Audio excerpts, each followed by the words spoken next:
causa de não sermos consumidos, porque as suas misericórdias não têm fim, renovam-se cada manhã.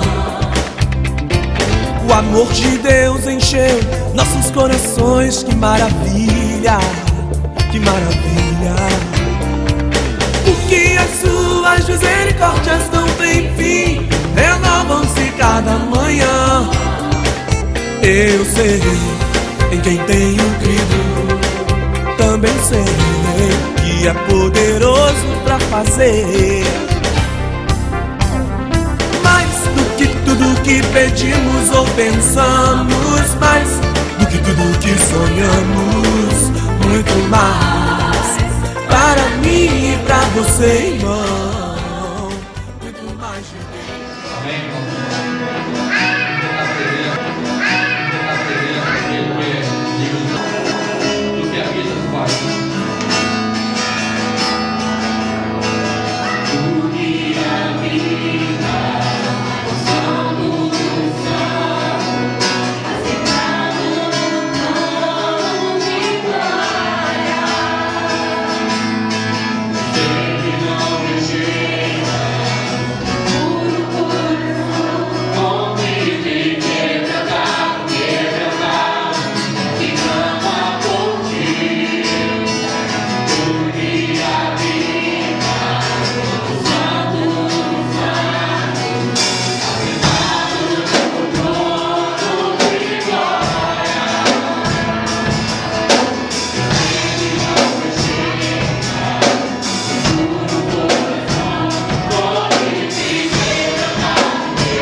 igreja dele, é o ministério dele. Deus o colocou aqui para nos liderar. E nós estamos aqui como ovelha, esperando a volta dele. E nós vamos recebê-lo com salve e palmas para demonstrar toda a nossa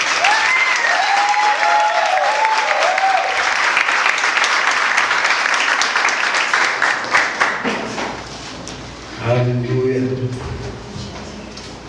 Aleluia. Glória a Deus. Graças e paz, amados. Amém? Amém. E eu pensei que a toalhinha ia ser pro suor.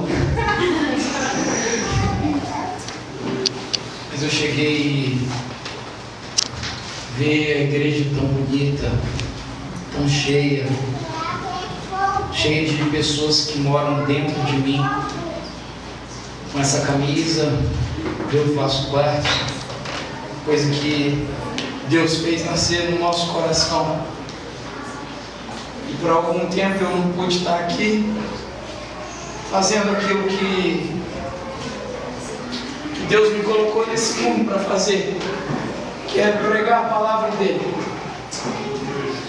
Às vezes, e na maioria delas, eu passava pela avenida e é inevitável não olhar aqui para a rua. E quase todas as vezes eu via as mesmas pessoas vindo para a igreja. E eu não acredito em coincidência, eu acredito em Jesus-cidência. Hoje eu vi as mesmas pessoas vindo para a igreja. Comentei com a minha esposa: olha, ali vai as minhas ovelhas indo para a igreja, que é o Carlos Eduardo e a Tamires. Os dois passando, vindo, andando. E eu sempre os via passando. E pensava no culto, e pensava como estava sendo a liturgia, como é que estava sendo a administração da palavra, do louvor, porque isso é a minha vida. Algumas pessoas chegaram, algumas pessoas são novas, estão me conhecendo agora, mas eu tenho certeza que Deus tem grandes coisas para fazer na minha e na sua vida, porque juntos nós somos mais fortes. Amém, amados? Eu queria que você abrisse a sua Bíblia.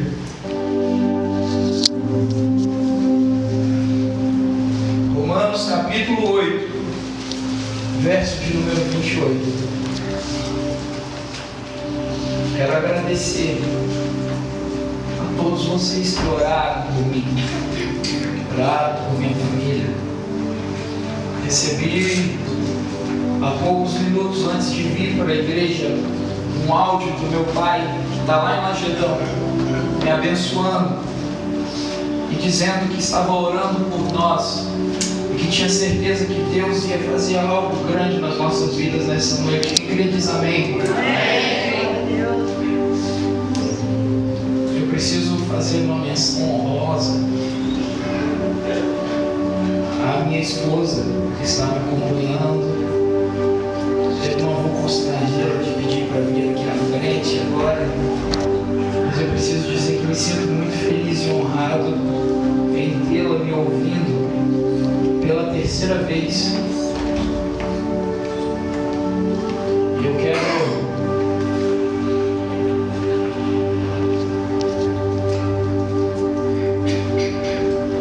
na primeira vez que eu preguei, eu me senti tão nervoso. Parece que é a primeira vez que eu estou nesse altar encarando vocês. Mas eu estou gostando desse nervosismo, porque esse nervosismo me faz depender totalmente de Deus. Esse nervosismo me faz me esvaziar de mim mesmo, não falar nada que veio de mim, e falar somente aquilo que o Espírito Santo colocou no meu coração para que pudéssemos ser abençoados nessa noite. Romanos 8, verso 28, a Bíblia diz assim: e sabemos que todas as coisas cooperam para o bem daqueles que amam a Deus, daqueles que são chamados segundo o seu propósito. Novamente, e sabemos que todas as coisas cooperam para o bem daqueles que amam a Deus, daqueles que são chamados segundo o seu propósito. Pai, eu quero te agradecer nessa hora. Quero pedir a unção do Teu Espírito sobre a minha vida. Quero repreender toda obra contrária na autoridade do nome de Jesus. Quero declarar que toda mente aqui presente está cativa ao Teu senhorio. Não há lugar para outro Espírito a não ser o Espírito Santo de Deus neste lugar. Usa a minha vida uma vez mais, me esconde atrás da cruz do Calvário, para que nesse altar somente o Teu Espírito Santo tenha vez. Nós reverenciamos a Tua presença neste lugar. Declaramos que Tu és o Senhor das nossas vidas, em nome de Jesus. Amém. O apóstolo Paulo tem um encontro com Deus, a vida dele é transformada, ele começa a ser um grande homem, e agora sim usa sua sabedoria, usa sua inteligência, usa todos os recursos intelectuais que tem, todo o dom da fala, toda aquela instrução que foi remetida a ele através de Gamaliel, um dos homens mais sábios e mais preparados daquela época. Paulo pega todo esse conhecimento para transferir ao reino de Deus, para ganhar agora através do reino de Deus almas e almas com o testemunho daquilo que Cristo Jesus havia feito na vida dele. O apóstolo Paulo, na carta, no livro de Atos dos Apóstolos, no capítulo 20 e no verso 24, e esse é o versículo que Deus me chamou para o ministério, ele diz: mas em nada tenho prazer na minha vida, contanto que cumpra com excelência o ministério que recebi do Senhor, para dar testemunho da graça e do Evangelho de Cristo. Paulo vira a mente de uma forma que a vida dele passa a não ter sentido, a não ser que seja levar o Evangelho de Cristo a todos aqueles que precisam. Mas durante a caminhada, durante a jornada missionária de Paulo, indo para lá e para cá, cá e acolá, Paulo fez muitas viagens missionárias. Ele encontrava diversas pessoas que, ao receber Jesus, tinham muito questionamento. Algumas pessoas que, assim como eu e você, diante da nossa humanidade, às vezes costumamos questionar a Deus o porquê e o para quê. E às vezes algumas coisas acontecem nas nossas vidas e nós não conseguimos entender por que isso é que está acontecendo. E às vezes nós não conseguimos entender para que é que isso está acontecendo.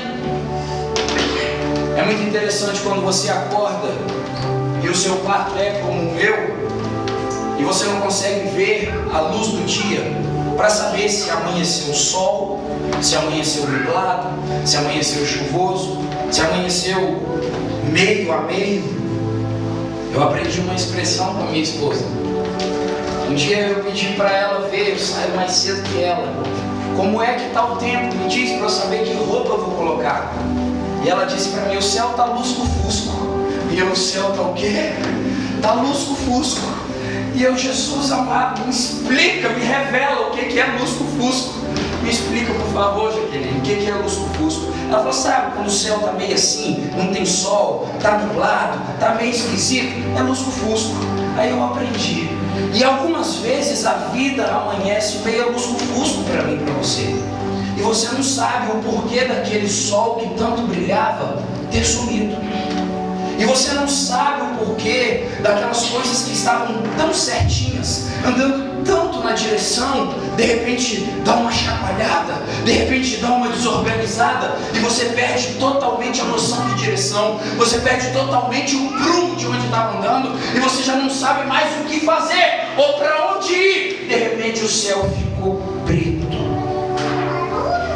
E algumas pessoas, no início da caminhada com Cristo, não conseguem discernir ou entender o porquê do céu às vezes ficar preto.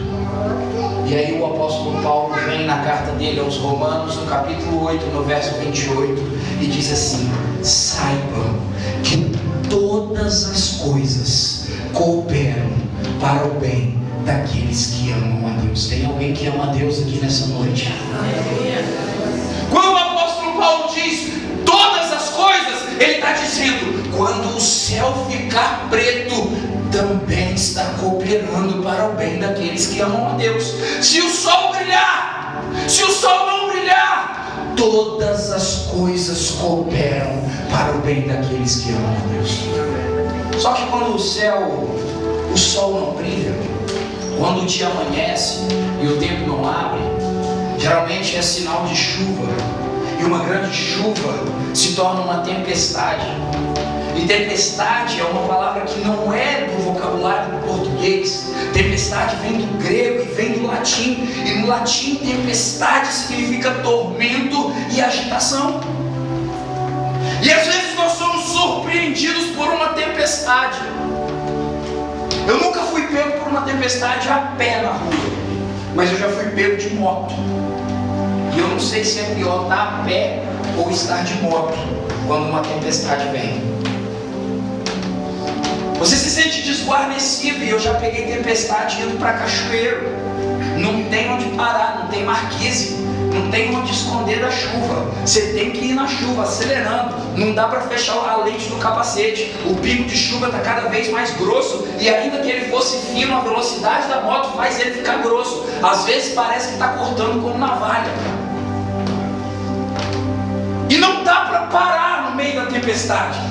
Você tem que continuar, você tem que seguir. No meio da tempestade você tem que caminhar. Se a Bíblia diz que todas as coisas cooperam para o bem daqueles que amam a Deus, eu tenho que entender que existe um motivo e uma razão para essa tempestade estar acontecendo na minha vida.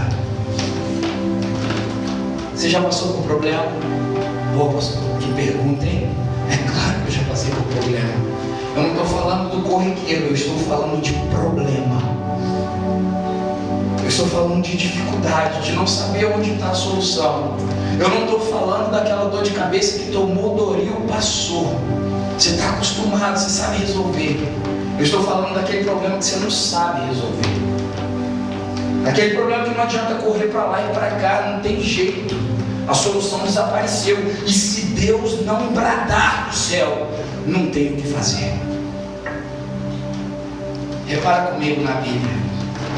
Jonas, Deus dá uma ordem a ele. Eu quero que você vá a Nínive pregar. E Jonas escolhe desobedecer à voz do Senhor. E a desobediência trouxe tempestade. Diga comigo, a desobediência traz tempestade.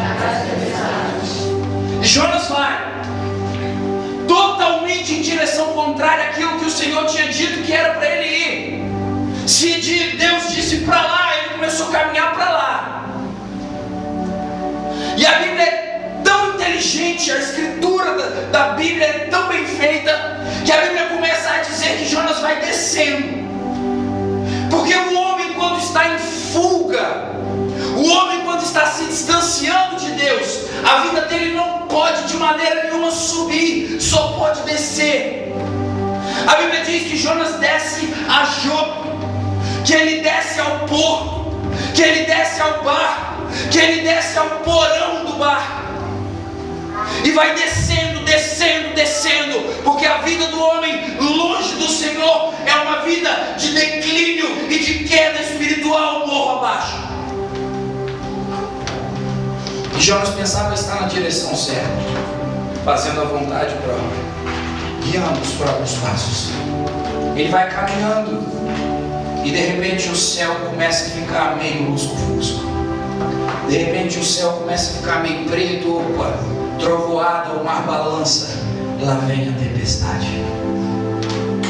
Quando a tempestade começa a acontecer, Jonas está dormindo. Porque tem muita gente que está andando, falando, comendo, bebendo, se relacionando, fazendo tudo isso, mas está dormindo.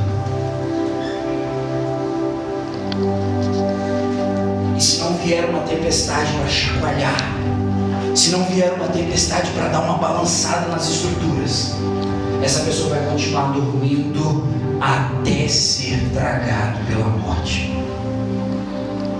Você pode reparar que não foi de forma espiritual, mas de forma natural. As pessoas ainda tentaram acordar Jonas, mas mesmo acordando do sono natural, ele permaneceu dormindo de forma espiritual.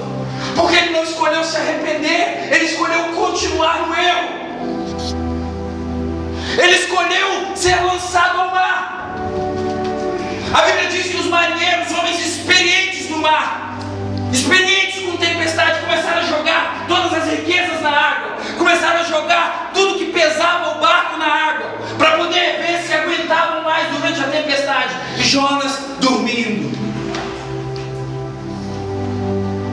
De repente alguém sacode e fala: ei rapaz, nós vamos morrer.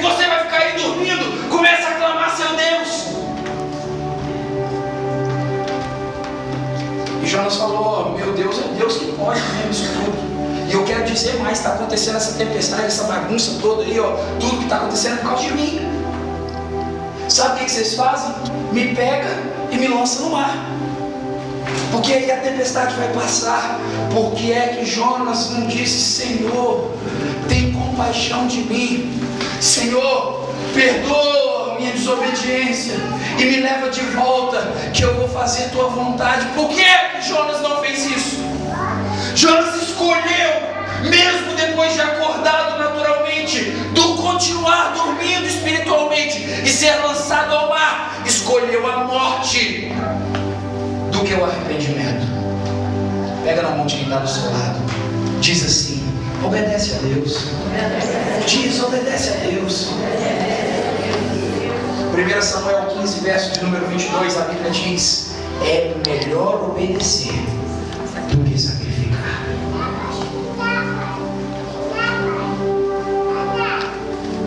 Diga comigo assim: a primeira tempestade eu posso evitar. A primeira tempestade eu posso evitar.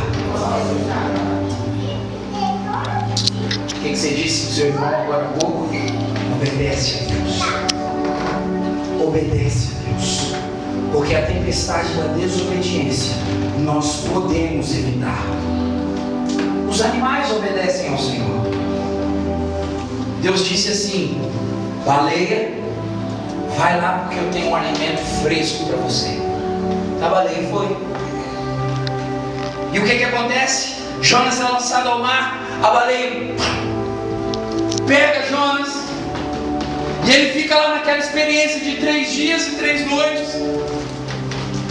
O cara, mesmo engolido por uma baleia, levou 3 dias e 3 noites para se conscientizar e se arrepender daquilo que estava causando aquela tempestade na vida dele. Mas o desobediente, ele é um cara tão ruim, eu já te disse isso. O desobediente, ele é um cara tão ruim que ele dá azia até em baleia. A baleia não conseguiu digerir bem.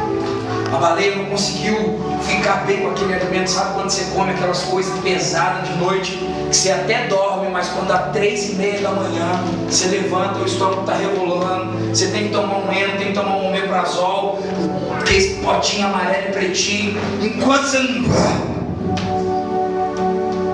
você não melhora. Preciso contar algo muito interessante aqui na estreia de Jaqueline. Em uma segunda-feira do seminário, quem faz o seminário é testemunha disso. Eu cheguei aqui e falei com os alunos assim: gente, hoje eu vou dar aula pela misericórdia de Deus, porque eu estou passando mal demais. Eu estou com febre, eu estou passando muito mal. Mas aguentei dar aula, Deus teve misericórdia, tudo, não sei o quê, e eu fui para casa. Quando acabei de dar aula, a febre voltou. Quando sei passar mal de novo, cheguei em casa, já que ele veio cuidar de mim e tal. Desceu para pegar água, subiu. Quando ela subiu, ela já é branca. Ela voltou alva mais que a neve. Eu falei: Jesus perdoou tudo já. E ela sentou na cama e eu falei assim: é você mesmo que está cuidando de mim ou eu que preciso cuidar de você? E ela não me respondeu.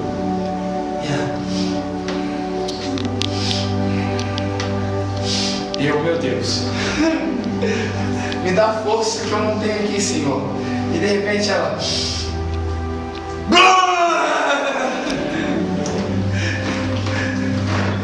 E ela tinha almoçado bastante couve. E aquela couve veio em mim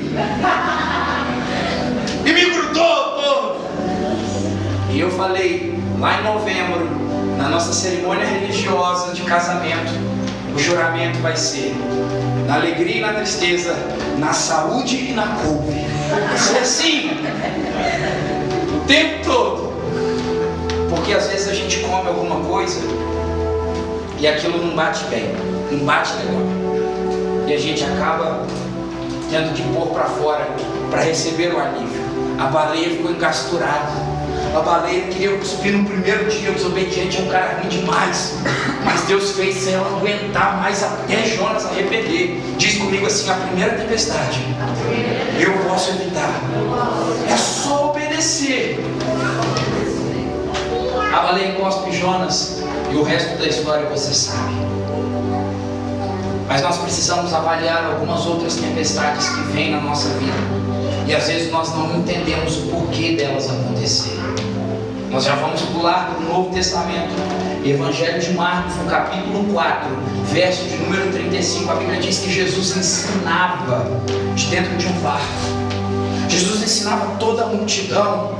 E depois de ter acabado o ensinamento, Jesus fala com os discípulos: nós precisamos atravessar para o outro lado. A Bíblia diz que Jesus pega o travesseirinho, sobe para a polpa do barco, encosta e puxa o ronco. Os discípulos estão navegando, cansados também, e começam a navegar, e Jesus foi dormir. Ninguém dorme, só eu durmo. Algo muito estranho acontece, é que a polpa do barco não é o lugar de dormir. E Jesus escolheu dormir nesse dia na polpa do barco. Mas você já vai entender um pouco mais na frente por que é que Jesus foi dormir lá na polpa. Só que no meio do oceano, lusco-fusqueou e o céu ficou preto. E lá vem o quê? Lá vem o quê? Tempestade. Os discípulos tinham acabado de sair de um culto. Eles tinham acabado de sair de um culto. Deixa eu dizer uma coisa para você: estar com Jesus não significa não ter problemas, significa ser mais do que vencedor. Você não entendeu? Estar com Jesus não significa não ter problemas, significa ser mais do que vencedor. Os discípulos saíram de um culto. Outro dia um irmãozinho nosso saiu do culto, saiu da oração, chegou em casa, a casa dele toda revirada. Os ladrões entraram, levaram um monte de coisa, bagunçaram a casa toda, quebraram, não sei o quê. O irmãozinho nosso lá de embora. Estar com Jesus não significa não ter problema. Os discípulos saíram de um culto, Jesus estava no barco e a tempestade veio. E Jesus está dormindo. Repara que esses homens são homens experientes de mar, já enfrentaram outras tempestades, já enfrentaram, na verdade, tempestades até piores do que essa que está acontecendo. Só que agora há um personagem diferente na história. Jesus agora está no barco. E o fato de Jesus estar no barco trouxe para eles uma comodidade que fez assim: Jesus está aqui, ele resolve. Jesus está aqui, o problema é dele. Jesus está aqui, nós não podemos passar por isso. Jesus está aqui, nós não vamos morrer. Só que a Bíblia diz que Jesus continuou dormindo. E o balançar do barco foi nana neném que a cuca vai pegar. E Jesus continuou dormindo mais profundo ainda. Só que a coisa foi pegando. O barco foi quebrando. A água foi entrando para dentro do barco. Eles começaram a perceber que aquilo não era simplesmente só mais uma tempestade. Correram e foram chamar o mestre. Balançar: Jesus! Nós vamos morrer! Faz alguma coisa! E o Senhor falou assim: ô mar, aquieta aí, vento, para de soprar. E na mesma hora, tudo parou. Os discípulos, com grande temor no coração: quem é esse que até o mar e o vento lhe obedecem? E aí Jesus aproveita o momento para dar um chicote espiritual. Por que é que vocês têm tão pouca fé? Se Jesus estiver no meu e no seu barco, o vento pode soprar, as ondas podem levantar, o céu pode ficar preto, mas ninguém os faz naufragar. O que Jesus queria ensinar para eles? Jesus queria ensinar que eles eram humanos e que todo ser humano precisa viver algo chamado dia a dia. O que é isso, pastor? Me explica. Eu explico. Enquanto estivermos aqui nessa terra, enquanto estivermos aqui neste mundo que jaz no maligno, nós teremos problemas. nós teremos lutas. O fato de Jesus estar na minha e na sua vida não nos traz para mim e para você um escudo que nos impede de ter problemas. Terão dias que os motivos para chorar serão muito maiores do que os motivos de sorrir. Haverá dias que os motivos de não sair de casa serão muito maiores do que os motivos de sair de casa. Haverá dias que um abraço valerá muito mais do que uma barra de ouro.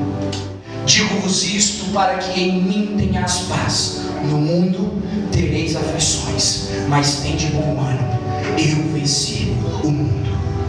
Jesus estava dizendo isso para nos alertar que não seria uma caminhada fácil, que não seria uma jornada fácil andar com Ele.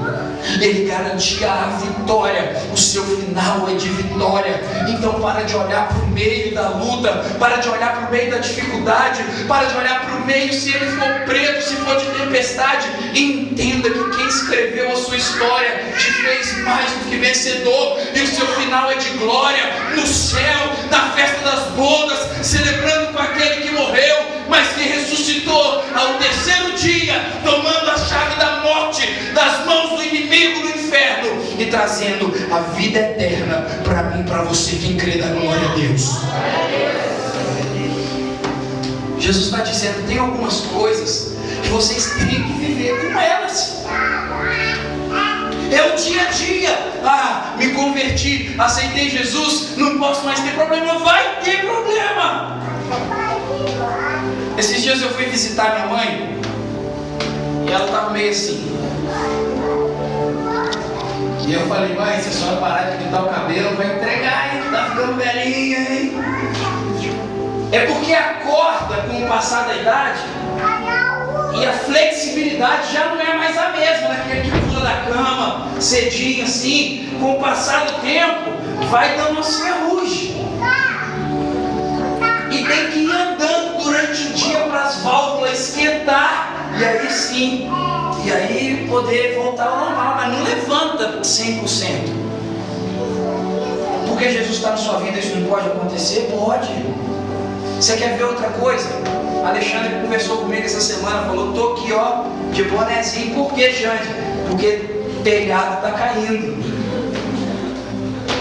Porque Jesus está na sua vida, o telhado não pode cair? Pode, vai cair.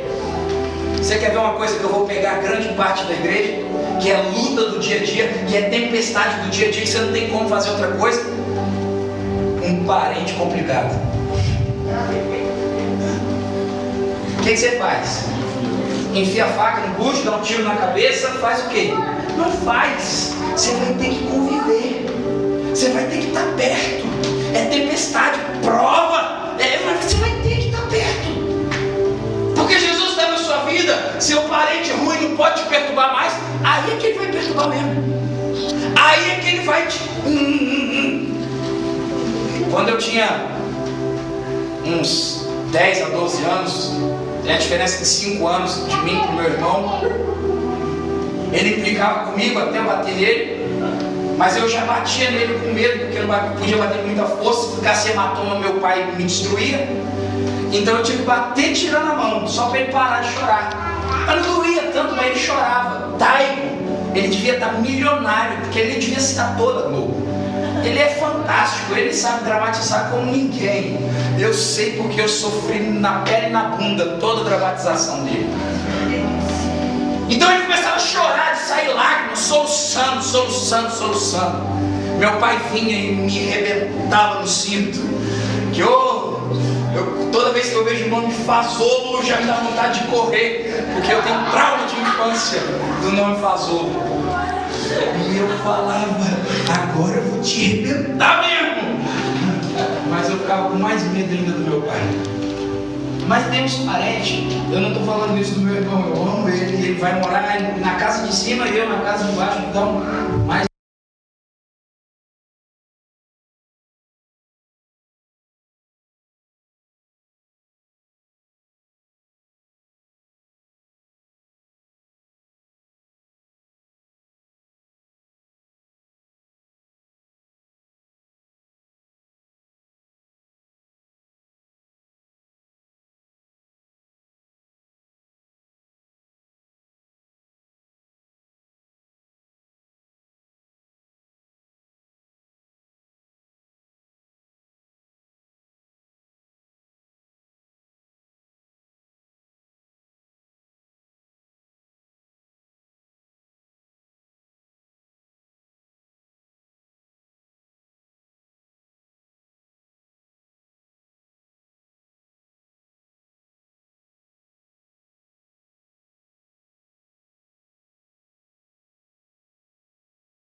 pode vir tempestade, pode vir vento, pode vir problema, adversidade, mas eu não saio do controle da sua vida. Eu não saio do controle do seu barco. Eu não saio do controle do seu problema. Se você entregar vida e problema nas minhas mãos, deixa soprar, deixa balançar, deixa a água entrar. No fim você vai ver que eu te sustento com a minha mão e que você vai vencer e que você vai prevalecer. Quantas vezes, tempo para trás, você pensou que não ia dar? Você pensou que não ia vencer? É meu fim, agora acabou. Eu desisto, chuto tudo pro alto, largo tudo, família, tudo mais, meta a cara nas drogas, meta a cara na bebida, meta a cara em tudo que está errado e me distancio de vez de Deus, porque esse papo de crente é papo furado. Onde é que você está hoje? Você acha que você está aqui por quê? Porque Jesus disse: em todo tempo eu não larguei o leme da sua vida. Em todo tempo eu não larguei o seu barco. Você pode até tentar fugir de mim, mas eu não vou fugir de você. É o dia a dia. Nós vamos ter que enfrentar o dia a dia. Nós vamos ter que passar pelo dia a dia. Não tem como. Enquanto estivermos na terra, nós temos que enfrentar os problemas. Isso é uma coisa muito interessante. Sabe por quê? Eu sei que tem algumas pessoas que chegaram aqui com problemas sérios hoje. Talvez você veio para o culto simplesmente para cumprir uma obrigação de domingo à noite, mas a sua cabeça não para de pensar na segunda-feira de manhã. Deixa eu dizer uma coisa: descansa, porque Jesus está no leme do seu barco. Descansa, porque Jesus está no controle da situação. E ainda que a situação saia do nosso controle, jamais sairá do controle dele. Todas as coisas cooperam para o bem daqueles que amam a Deus. A terceira tempestade, ela vem para provar um pouco mais. A Bíblia diz que Jesus estava novamente ensinando do barco, e a multidão lá, os discípulos ainda lembrando: rapaz, escapamos por pouco, hein? Foi difícil. Se Jesus não tivesse acordado, não ia dar. Se Jesus não tivesse mandado o mar parar, o vento parar, a gente morria. Se Jesus não tivesse no barco, essa era a nossa final de história. Só que agora Jesus acaba de ensinar e fala com os discípulos assim. Nós está em Mateus 14, 22 em diante. Entra dentro do barco e atravessa vocês, que eu vou ficar aqui. Os discípulos falaram: não, senhor, nem pensar. Vai que o céu começa a ficar preto de novo e vem tempestade e o senhor não está no barco. Deus me livre, mas não vou mesmo. Aí a Bíblia diz que Jesus ficou meio zangado, que Jesus, às vezes, ele era meio apóstolo Valdemiro, assim, se mexer, dá para acontecer. Vamos no barco. Eu acredito que eles estão tirando, levantando âncora, e estão olhando um para o outro e falando assim: começa a orar para não dar tempestade, porque o homem não está com a gente. Começa a orar para ser uma viagem tranquila, porque se der tempestade, Jesus não tiver no barco, acabou. E eles foram navegando, e Jesus ficou no meio do mar. Eu acredito que ele estava cantando, cara, porque o medo faz a gente adorar, não é verdade?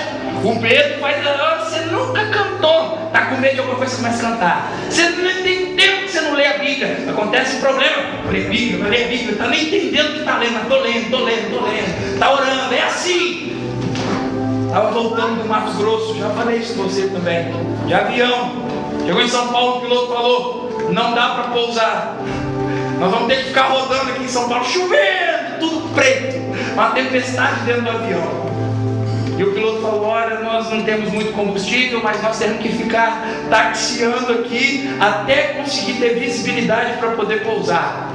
E eu ouvindo meus hininhos de adoração aqui no ouvido, beleza, o coração já descompassa, já começa a ficar assim, e o piloto informa, não sei para quê, que tem pouco combustível, ele devia ficar calado na dele, mas ele fala: olha, tem pouco combustível, e nada do avião poder pousar.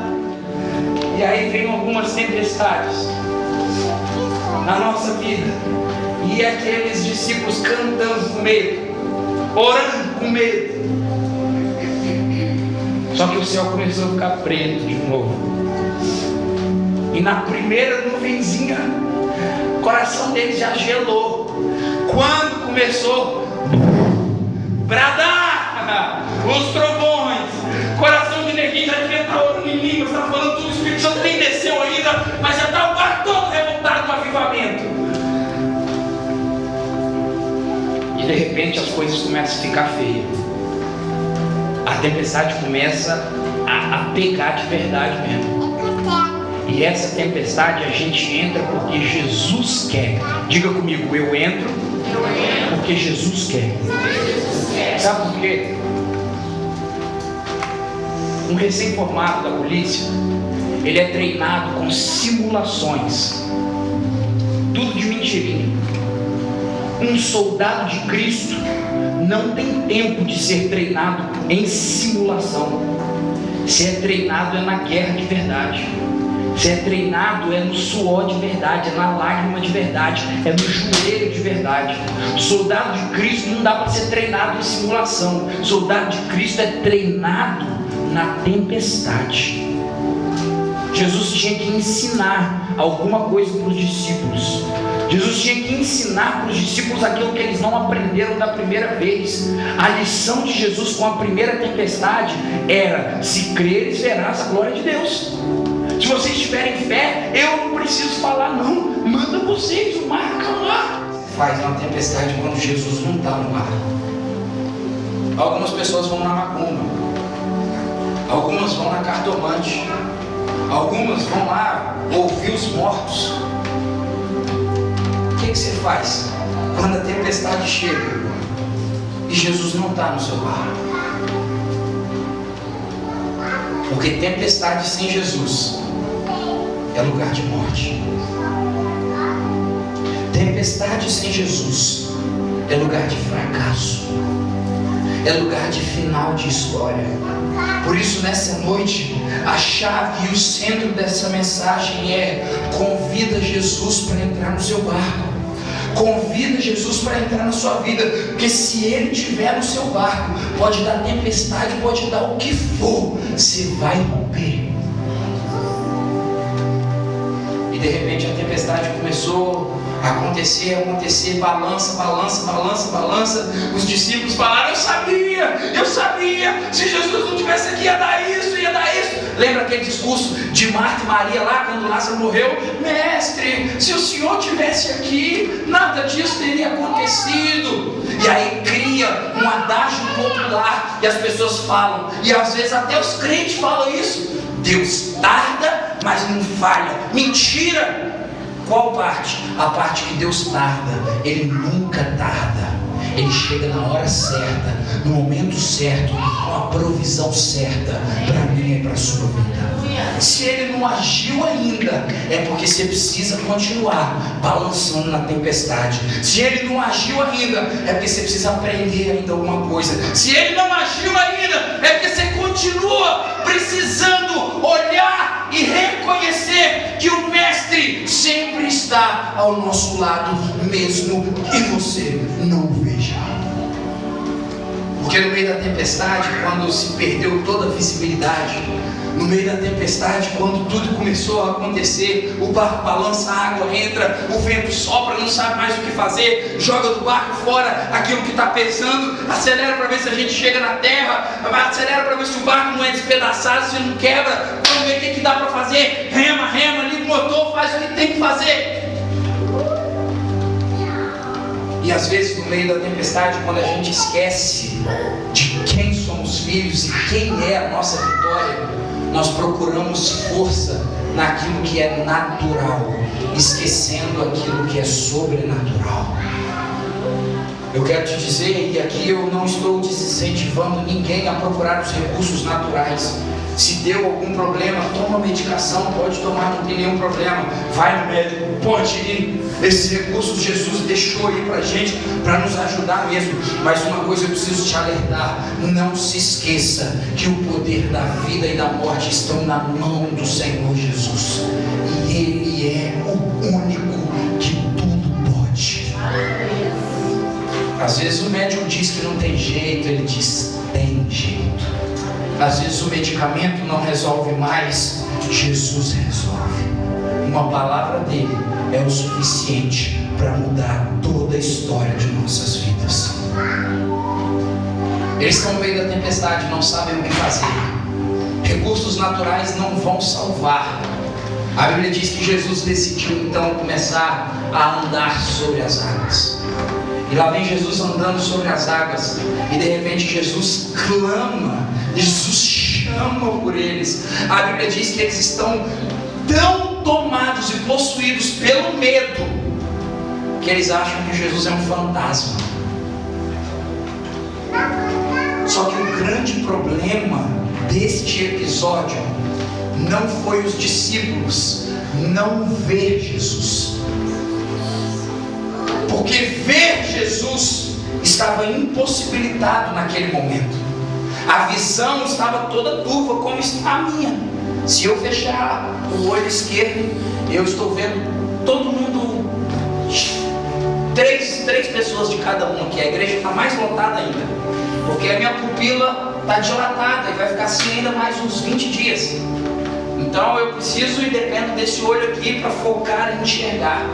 Mas a visão dos discípulos naquele momento de noite, madrugada, com chuva, névoa, trovão, era horrível a visão. E eles não conseguiam ver Jesus.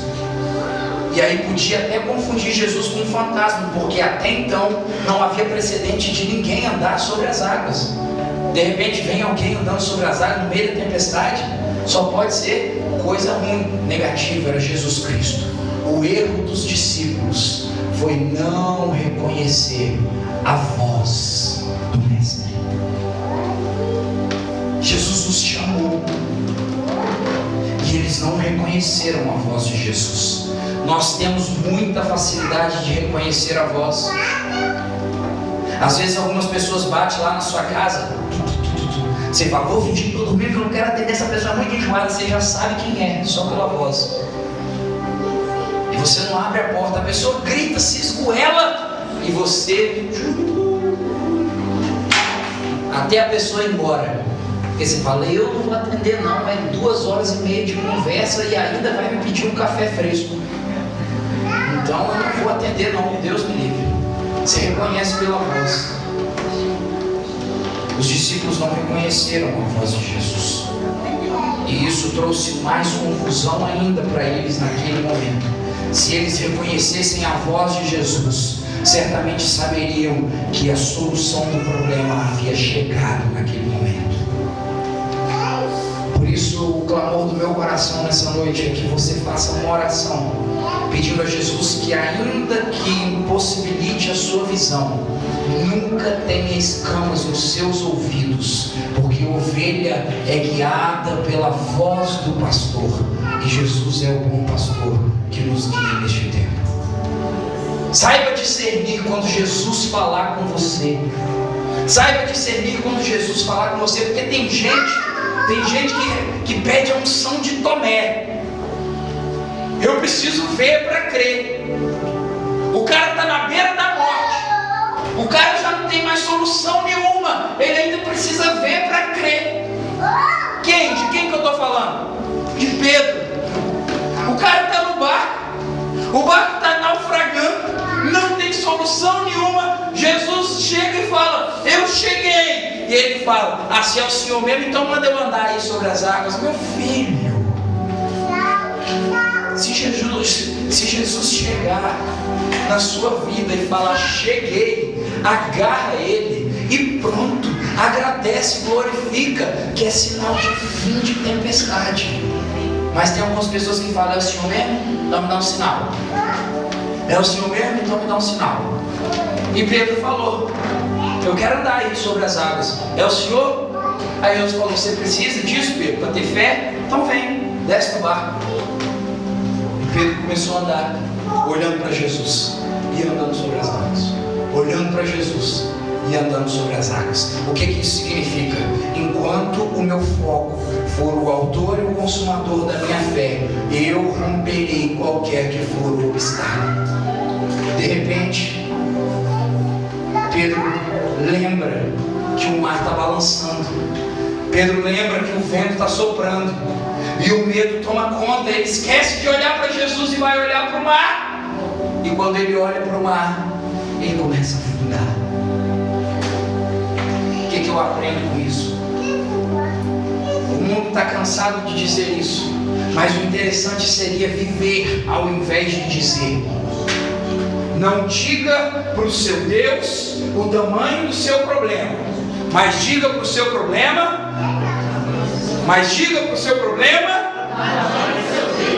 Legal, é muito bonito, mas tem que viver isso.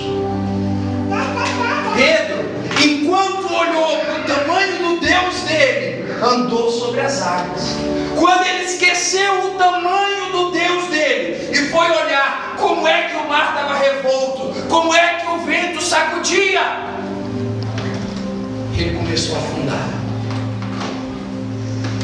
E aí teve que clamar por compaixão até Jesus tirar ele daquele fundo. E o que acontece? Olha que interessante, presta atenção para você não perder. Eu já vou terminar daqui 1h30. Quando ele pega Pedro pela mão, meu irmão, tem muito tempo que eu não prego, então dá licença, deixa eu pregar. Quando ele pega Pedro pela mão, ele poderia passear com Pedro por todo o oceano. Ele poderia passear com Pedro para onde ele quisesse. Mas ele pega Pedro e bota de volta onde? Aonde? No barco. O que é isso? O que significa isso, pastor? Significa que Jesus vem e resolve aquilo que nós precisamos, mas Ele não nos tira daqui da terra. Então ali na frente vai ter outra tempestade. Ele não tirou Pedro do mundo, não salvou Pedro para sempre. Ele tirou Pedro daquela tempestade, pôs ele de volta no barco. Na nossa vida, nosso barco, nesse mar chamado existência, nós vamos ter muitos problemas, muitas lutas, muitas tempestades, mas todas as coisas cooperam para o bem daqueles que amam a Deus. Nada acontece por acaso.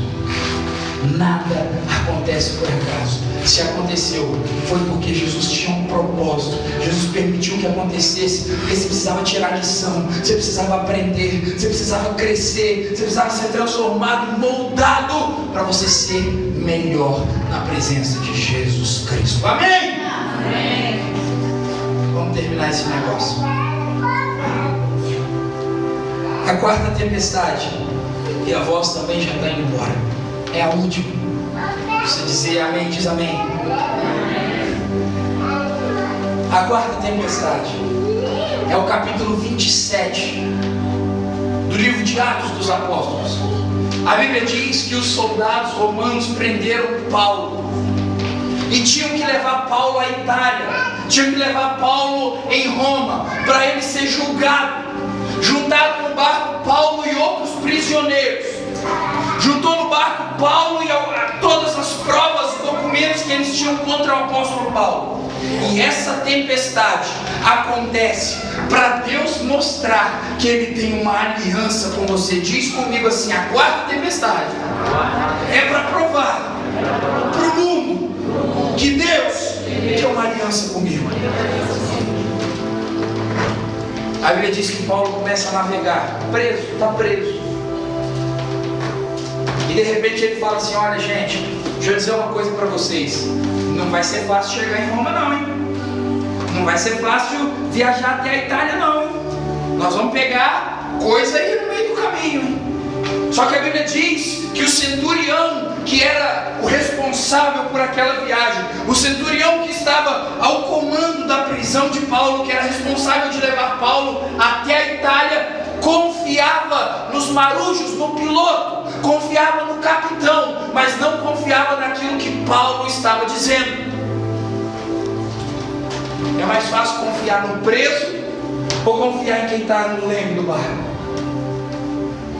E o centurião falou: Paulo está dizendo que vai ser difícil, vocês estão dizendo que a gente consegue? Toca o barco, acelera esse negócio. E eles foram. Só que no meio, o que acontece? O que acontece? O que acontece? O que acontece? Tempestade. Paulo falou, não vai ser fácil, ó. Deixa eu dizer um negócio para vocês. Paulo ainda fala assim: vai acontecer um negócio antes da tempestade vir. Paulo diz assim: vai acontecer um negócio que vai custar o barco e que vai custar nossas vidas. E sabe o que eles fizeram para Paulo? Deram de ombrinho. Quem é você, rapaz? Você está preso. Se você fosse esse cara todo que as pessoas dizem que você estaria aqui preso. Se Deus fosse na sua vida como dizem que você estaria aqui preso. Quem é você? Fica quietinho aí, ô preso, derrotado. E Paulo falou: tá bom. Depois não diz que eu não avisei. Eles tocaram o barco e de repente a tempestade veio e começou a balançar, balançar, balançar. E no meio do fervor de tudo, eles lembraram de Paulo. E o centurião olhou para Paulo, como diz assim: você me avisou, cara, eu não te ouvi, por quê? Você me avisou, por que eu não parei para prestar atenção naquilo que o homem de Deus fala? Por que eu não parei para dar ouvido àquilo que o homem de Deus profetiza? Por que eu escolhi ouvir o mundo? Por que eu escolhi ouvir as falsas testemunhas, ao invés de ouvir aquilo que o homem de Deus tem para dizer? E aí Deus falou com Paulo. E Paulo falou assim: gente, no meio da tempestade, Deus falou comigo aqui: fiquem calmos, ninguém vai morrer. Aí eles se animaram, porque Paulo tinha dito que ia ter tempestade e teve. Agora Paulo falou que ninguém vai morrer. Eles se animaram. Então ninguém vai morrer? Então não vai afundar? Paulo falou: não disse que vai afundar, eu disse que ninguém vai morrer. Afundar vai. E aí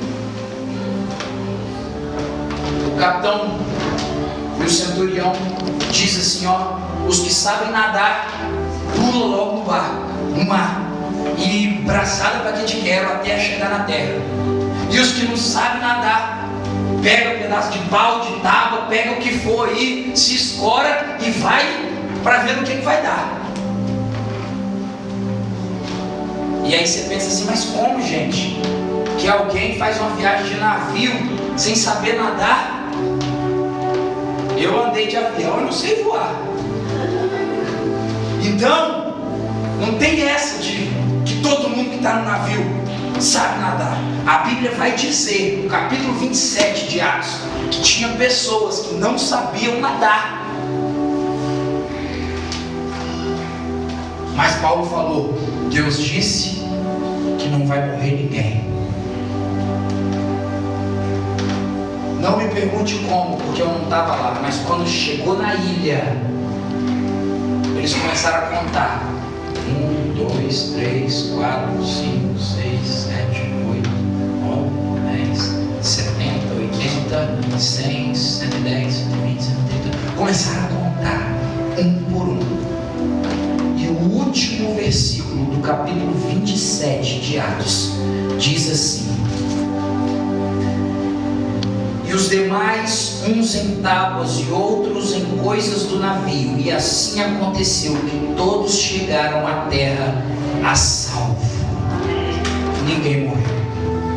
Paulo disse que ninguém morreria, e ninguém morreu, porque Deus às vezes nos coloca numa tempestade para mostrar para as pessoas que Ele tem uma aliança com a gente. E se a gente permanecer fiel e em retidão com Ele, essa aliança não será quebrada jamais. Algumas pessoas podem dizer que você não vai conseguir. Algumas pessoas podem dizer que você não vai chegar. Mas você vai chegar, você vai conseguir, você vai vencer. Você diz amém? Você vai vencer, diz amém. Deixa eu dizer para você, durante esse processo aí, algumas pessoas chegaram para mim e falaram: e aí, Tiago?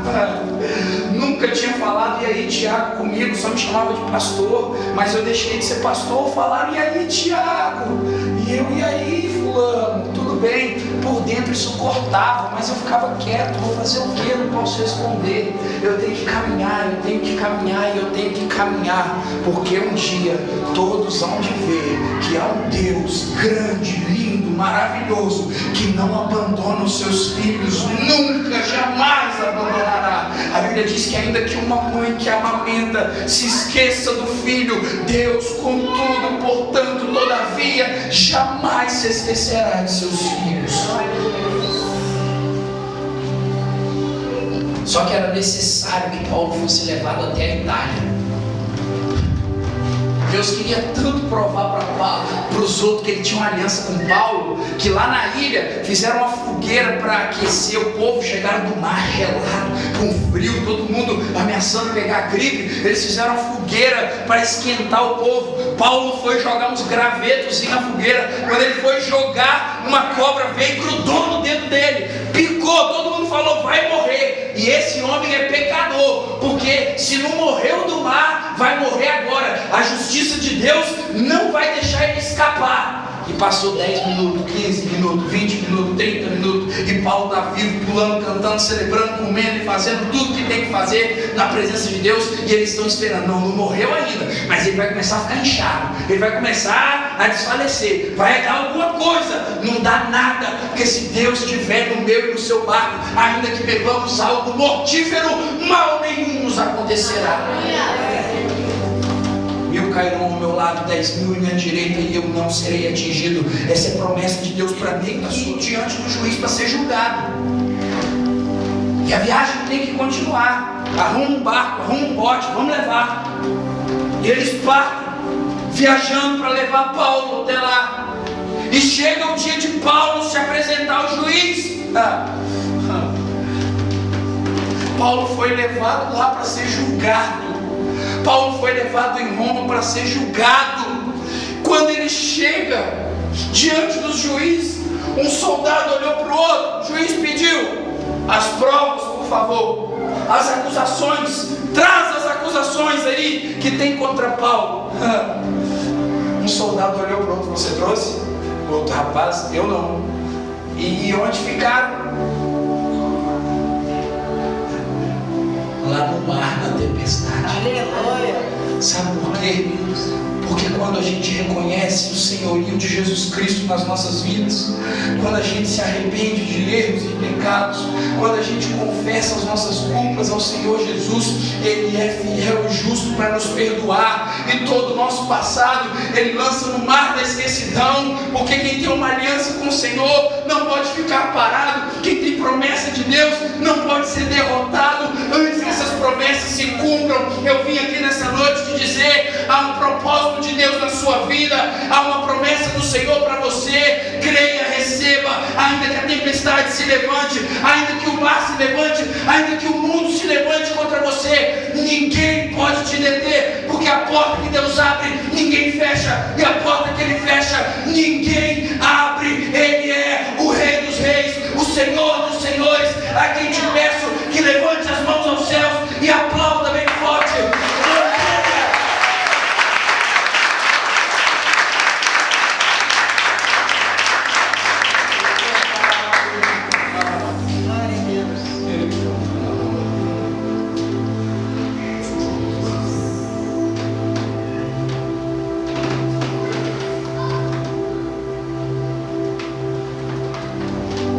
Depois de não ter provas contra Paulo diante do juiz, a Bíblia vai dizer que Paulo, que foi levado ali para ser julgado, agora tem a palavra para pregar a palavra do Senhor.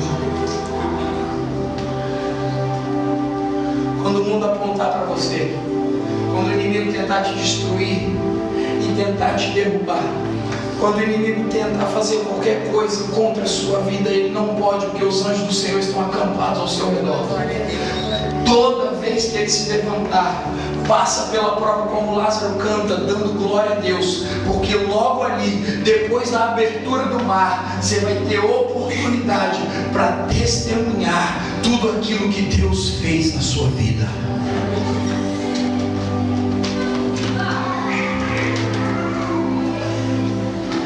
Eu não quero justificar nada. Eu só quero fazer aquilo que Deus mandou eu fazer nessa noite. Ele tem me provado dia após dia, conquista após conquista, todos os propósitos que Ele tem na minha vida. E um dos propósitos que Deus tem na minha vida, se não for o maior deles, é que através de mim, vidas sejam abençoadas, pessoas sejam abençoadas. Eu não sei qual é o seu problema, eu não sei qual é a sua dor, qual é a sua luta. Eu não sei o que te faz pensar no amanhã antes de viver hoje. Eu sei de uma coisa: o Jesus a quem eu sirvo, que está presente hoje aqui neste culto, sendo adorado, sendo exaltado e pregado, tem poder para te libertar, para te salvar, para te curar, para te perdoar e para fazer aquilo que não era para ser e transformar toda a sua história. Você crê nisso? Ele já me provou por A mais B que me usaria para abençoar pessoas, e nessa noite eu quero abençoar pessoas. Eu não vou especificar nada. Não vai ser o óleo que vai te curar. Não vai ser a minha oração que vai te curar, que vai te libertar. Mas a fé que te fará levantar do seu lugar para vir aqui nesta noite vai te provar que nós temos uma aliança com um Deus vivo. O que você está esperando para sair daí e ser abençoado?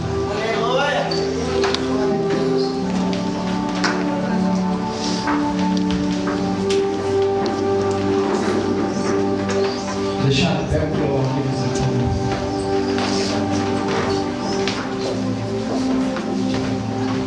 Esse óleo está sendo derramado sobre a minha cabeça.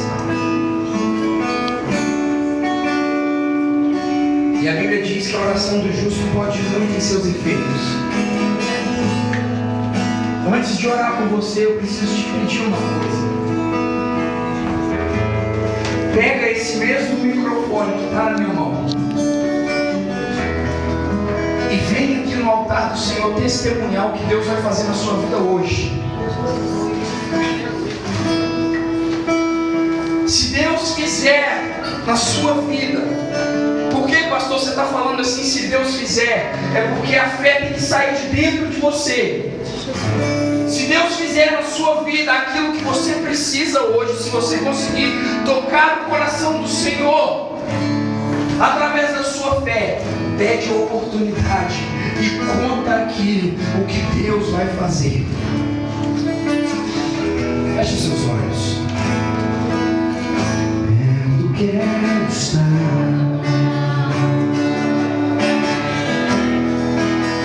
junto aos seus pés,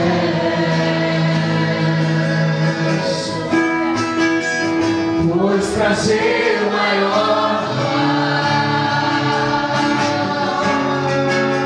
que me render te adorar. Tudo que há em mim,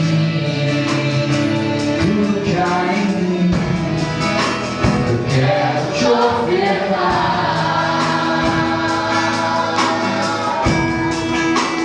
Mas ainda falta se comparar àquele que sou apenas cego, teu amigo me tornei. Você pode colocar suas duas mãos aos céus nessa noite? As duas.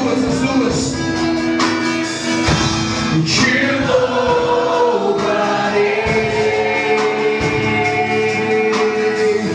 Não importam as circunstâncias,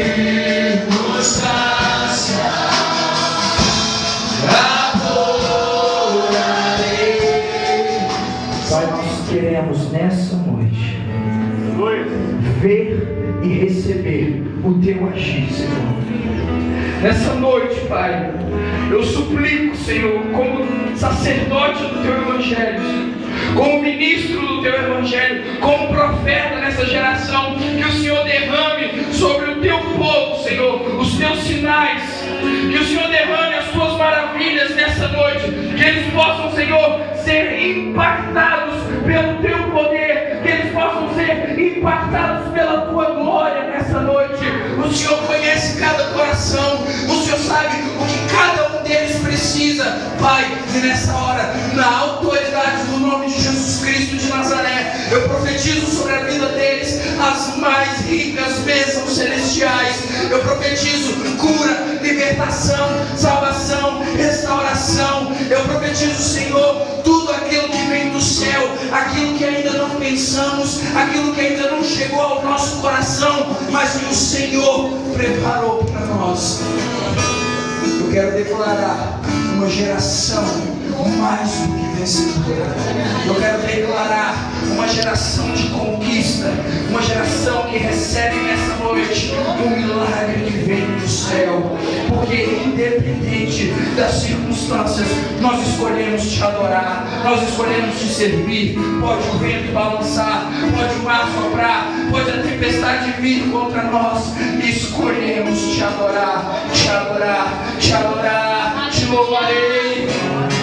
Somente a ti, Jesus, somente a ti, te louvarei. Não importam as circunstâncias, adorarei.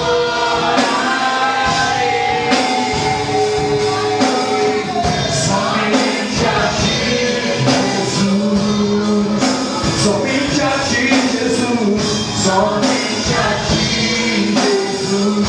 Oh Deus, tu és o teu amado, somente a ti, Jesus.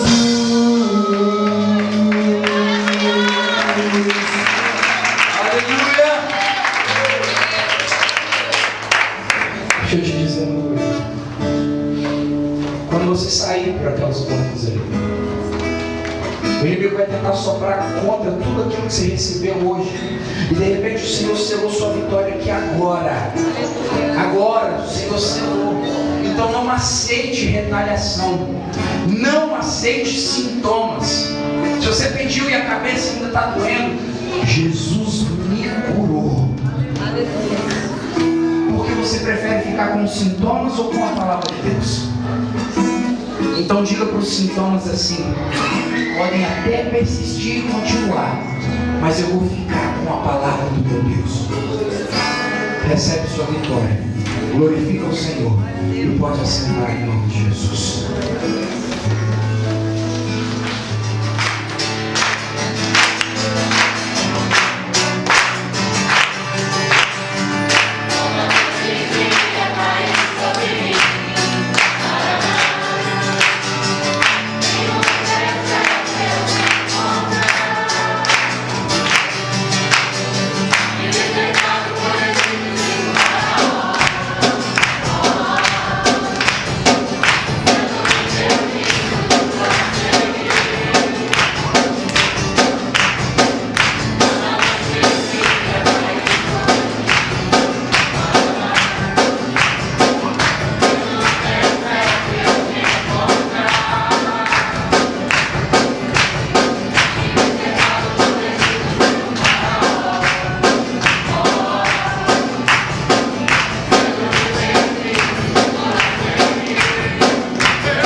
suas misericórdias não têm fim, renovam-se cada manhã. O amor de Deus encheu nossos corações, que maravilha, que maravilha. Porque as suas misericórdias não têm fim, renovam-se cada manhã. Eu sei em quem tenho crido, também sei que é poderoso pra fazer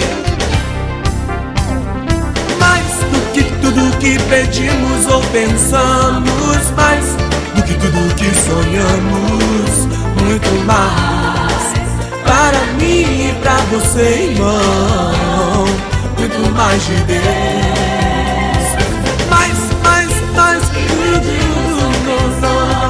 Mais do que tudo que sonhamos, muito mais.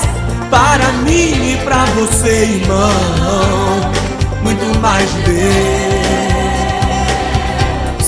Muito mais de Deus.